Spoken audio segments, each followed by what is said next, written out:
Hi, I'm Tessa from Brainrot News, here to force feed you a big helping of deregulated exhaust fumes and executive orders soaked in oil. If you are just tuning in, congratulations! You're alive during the second term of the only US president who once called climate change a Chinese hoax, trying to prove it himself by personally lighting the atmosphere on fire. Today's serving of hell soup is brought to you by the Trump administration's renewed war on reality, with a special focus on the environment. Climate science is back on the chopping block, and this time they brought a chainsaw. The fossil fuel industry isn't just in the driver's seat, it's hotboxing the country in the back of a coal-powered Hummer while screaming energy dominance over the radio static of a melting polar ice cap. Trump 2.0 is here, and he's determined to fulfill every oily fantasy the Exxon boardroom ever whispered into a Mar-a-Lago martini. Gone are the days of mild milquetoast greenwashing and performative nods to sustainability. Now it is full-throttle climate denial, with the Environmental Protection Agency repurposed into the Environmental Plundering Agency, and the Department of Energy seemingly run by a gas station with a god complex. Forget about solar panels, offshore wind, the Paris Agreement, carbon neutrality, or even breathable air. The new gospel, as preached by Administrator Zeldin, the guy who thinks rising sea levels are just nature's way of giving us more waterfront property, is that climate change is not a crisis, it is an opportunity. Specifically, an opportunity to bulldoze wetlands, auction off federal lands, and make sure every American child has a future job hauling coal up a heatwave-baked hill. Is this the clean coal utopia we were promised? Or is it just a flaming tire fire painted red, white, and blue? Stick around, because in this episode, we're diving face first into the methane-swamped policy nightmare of Trump's second-term environmental agenda. From gutting regulations to glorifying carbon emissions like it's a patriotic duty, we'll show you how the administration is trying to turn the Earth into a dystopian theme park, where the rides run on fracking fluid and the exit signs have all melted. It's not just denial anymore. It is weaponized ignorance with a side of lead runoff, and it's coming to a watershed near you. Brainrot the news. Part 1. Speeding up the climate collapse.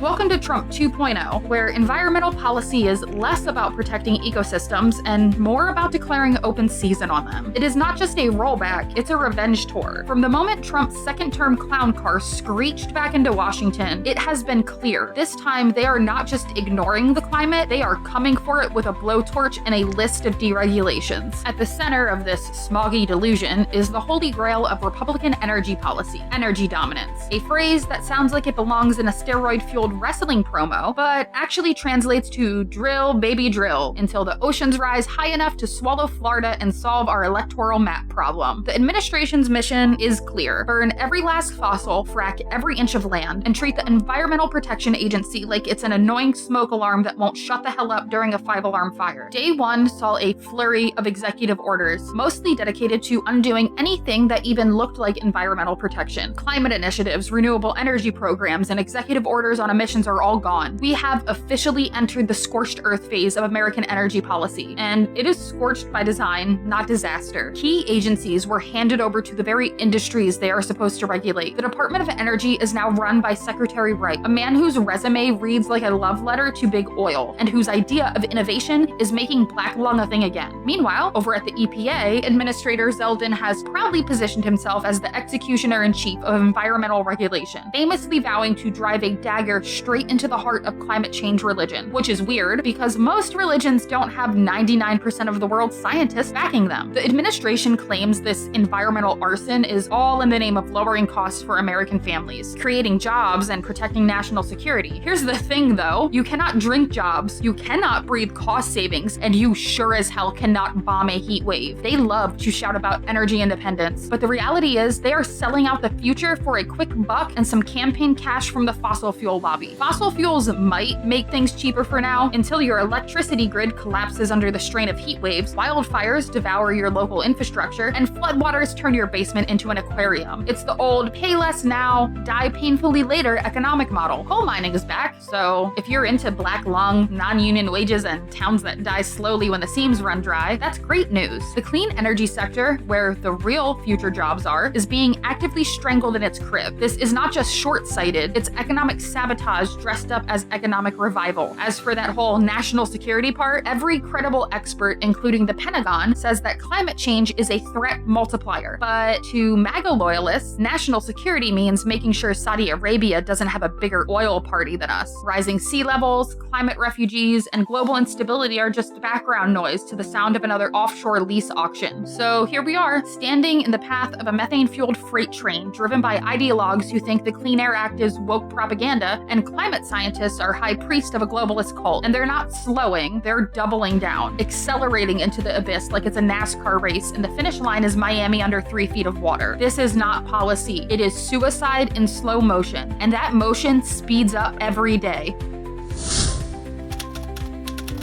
Part 2. Unhinged fossil fuels.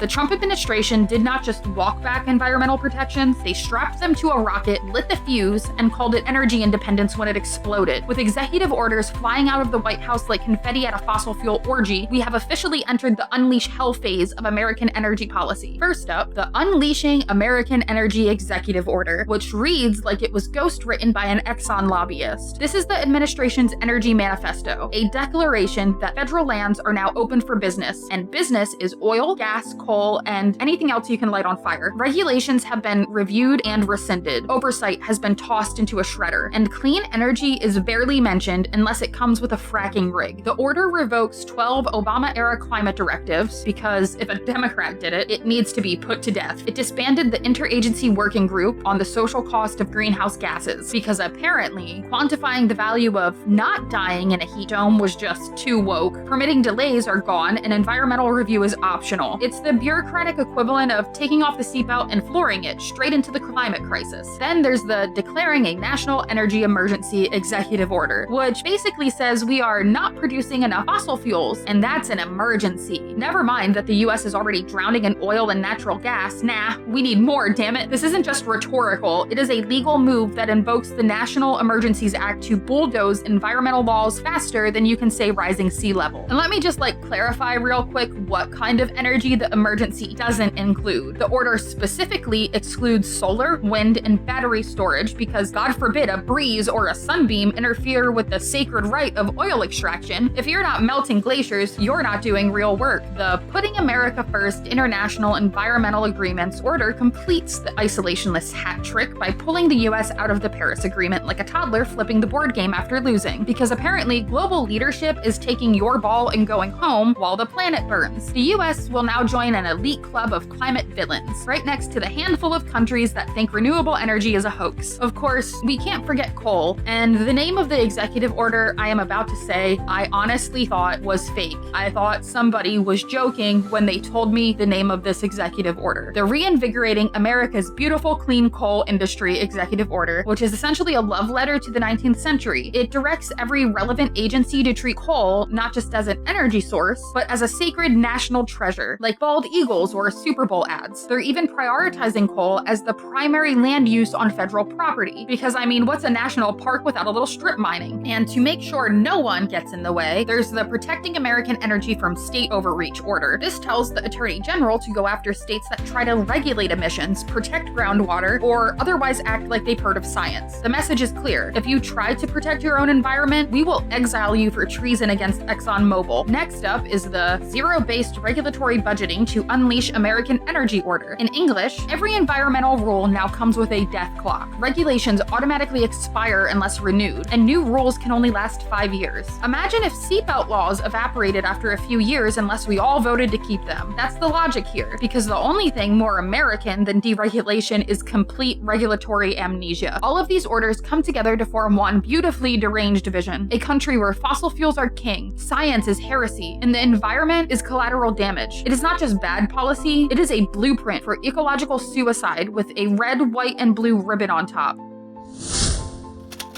Part 3. The Smog Strikes Back.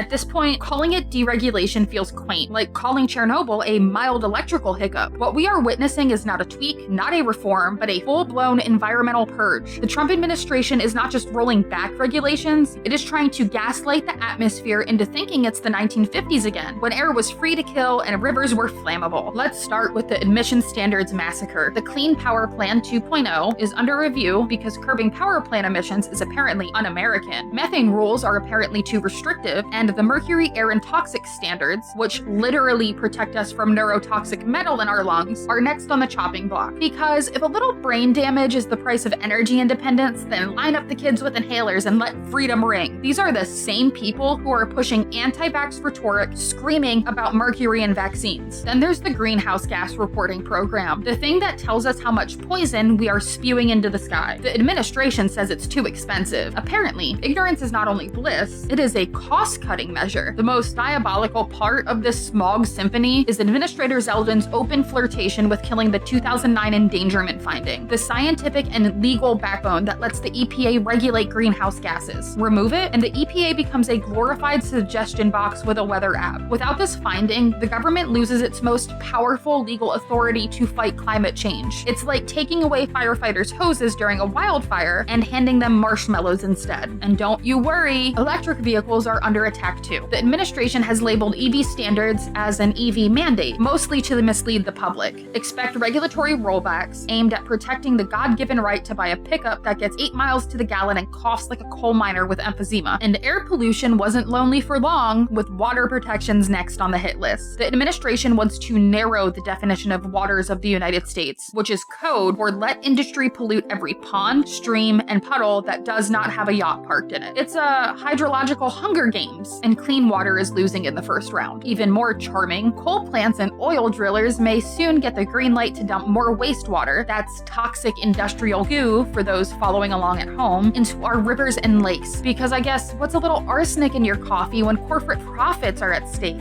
They're also trying to turn over the good neighbor rule as well, which forces states to stop exporting their pollution like it's a regional delicacy. Because nothing builds neighborly love like smog drifting over your state line like a deathly fog of industrial resentment. The administration wants to also weaken coal ash rules, the ones keeping radioactive slurry from leaching into groundwater, and they're hacking away at NESHAPs. Those are protections against toxic emissions from factories. I guess because apparently regulations protecting people from cancer-causing pollutants are just too hard on the poor, defenseless petrochemical industry. The Peace de Pollution is a full-on assault on the National Environmental Policy Act. NEPA isn't just a law, it's the Constitution of Environmental Accountability. It forces the government to actually think before it bulldozes an ecosystem or paves a wildlife refuge into a strip mall. In the new American Energy Order, thinking is tyranny. The Trump administration wants NEPA replaced with a more developer-friendly version, which is basically a rubber stamp and dipped in crude oil. NEPA also requires public input, which is apparently another nuisance because, you know, it slows down a lucrative pipeline project when a bunch of locals show up saying, hey, we'd rather not get cancer. All told, this is not reform. It is a systematic demolition of the entire post-Nixon era environmental framework. The air hurts to breathe, the water is brown, the climate is on fire, but don't worry, coal's doing great. Part 4. Trump's wet dream is a fossil-fueled future. If climate change is a 5-alarm fire, the Trump administration's answer is to throw barrels of crude oil on it. Forget wind turbines and solar panels. This White House is laying pipe like a fracking-obsessed Mario brother, and liquefied natural gas is the new holy grail. Trump's executive orders have essentially turned the entire country into a construction site for big oil's fantasy. Permitting is being expedited. Environmental reviews are being skipped, and community concerns are being tossed in a pipeline trench and buried with the last shred of regulatory integrity. Thanks to the self-declared energy emergency, fossil fuel infrastructure gets the red carpet, while clean energy gets shoved into a bureaucratic broom closet. Gone are the Obama-era protections meant to stop pipeline projects from bulldozing sacred land, polluting groundwater, or exploding like a budget Michael Bay movie. The Trump team tossed them faster than coal ash into a river. This is not just deregulation, it is a state-sponsored fossil fuel feeding frenzy, and every pipeline they lay cements our future in oil-slicked stone for decades to come. But I'm mean, why stop at domestic domination? Liquefied natural gas is the new frontier of American imperialism. Trump's Department of Energy has become the Department of Export Our Gas at any cost, handing out LNG export permits like they're MAGA hats at a cult rally. Secretary Wright is personally signing off on projects like Venture Global CP2 and Golden Pass LNG, presumably with a pen dipped in fracked brine. If that wasn't enough, the Maritime Administration has been told to greenlight deepwater LNG export terminals at warp speed. It is a full-on rush to ship our gas to the rest of the world, while we stay home breathing the byproducts and paying the bill. I guess energy dominance is exporting your resources, jacking up domestic prices, and calling it putting America first. Of course, thankfully, this push for pipelines and LNG does not go unchallenged. Environmental groups, tribal nations, and regular human beings who like drinking water and not living in fireballs have been fighting back. They are not just protesting, they are suing, blocking permits, and chaining themselves to bulldozers like it's 2016 and they still have hope. Courts are also starting to catch on. Some judges are increasingly calling out the shoddy, slapdash environmental impact reports slapped together to justify these crazy projects. You know, the ones that pretend pipelines don't leak and LNG terminals don't explode, and that climate change will somehow be fine if we keep pumping CO2 into the sky like it's a national pastime. But even with this growing awareness, some state regulators, bless their oily little hearts, keep approving new projects based on reports that say things like, we might need this, or don't worry, it's fine. It's the bureaucratic equivalent of trust me bro, brought to you by the fossil fuel lobby. Still, the Trump administration charges ahead, undeterred. It is an infrastructure plan straight out of the Mad Max playbook, with pipelines slicing across the landscape and LNG ports sprouting like tumors along the coast. Environmental impact is collateral damage. Climate change is fake news, and the future is fossilized. If you were hoping for a green transition, you might want to hold your breath, not just out of frustration, but because the air might be flammable. Part 5. Fucking the Earth raw.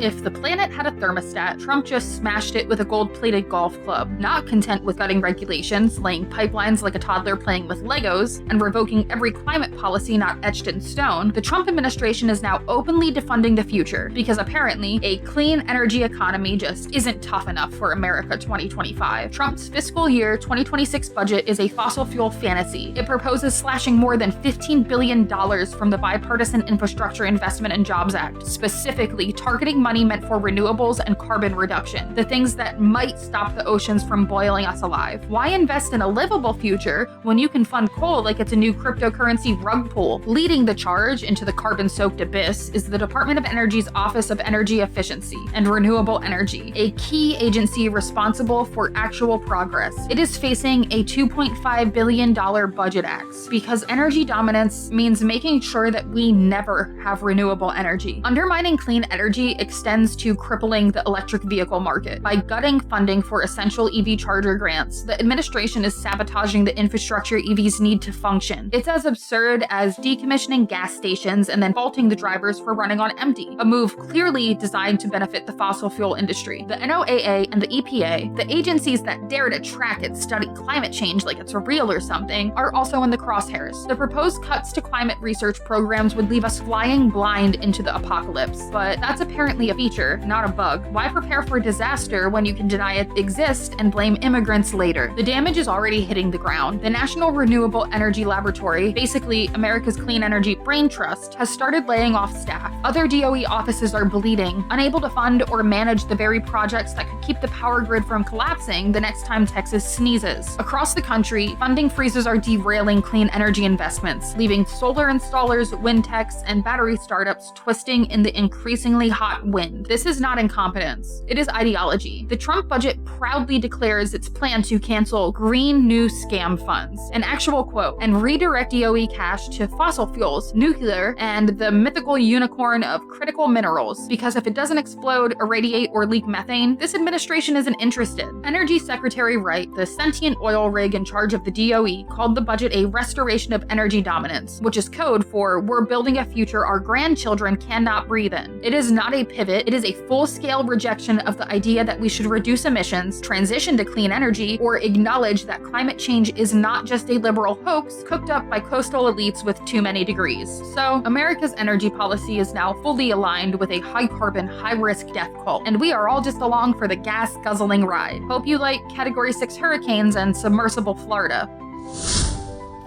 Part 6. Trump's fire sale on American land.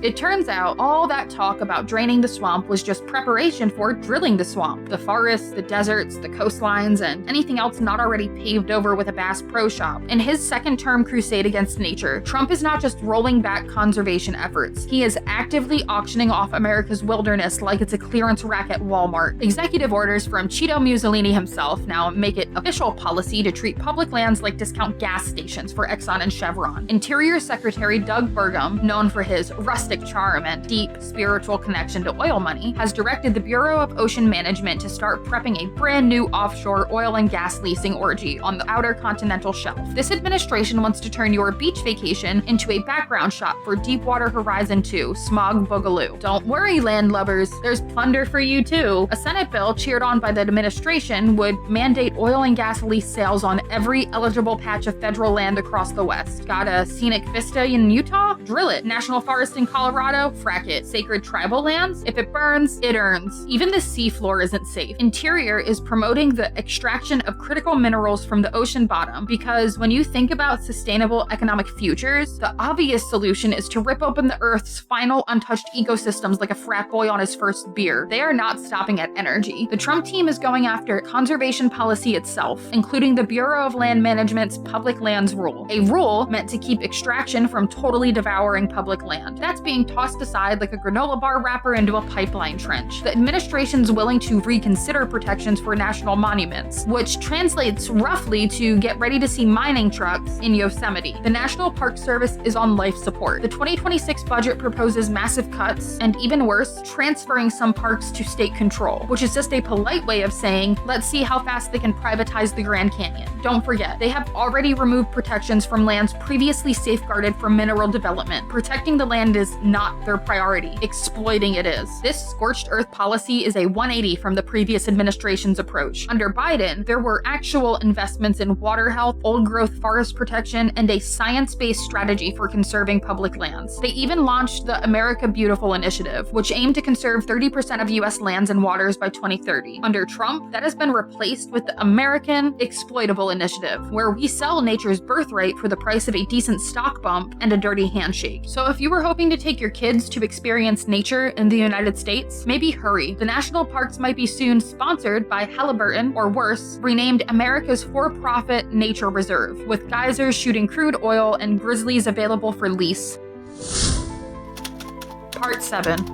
The sequel we did not ask for.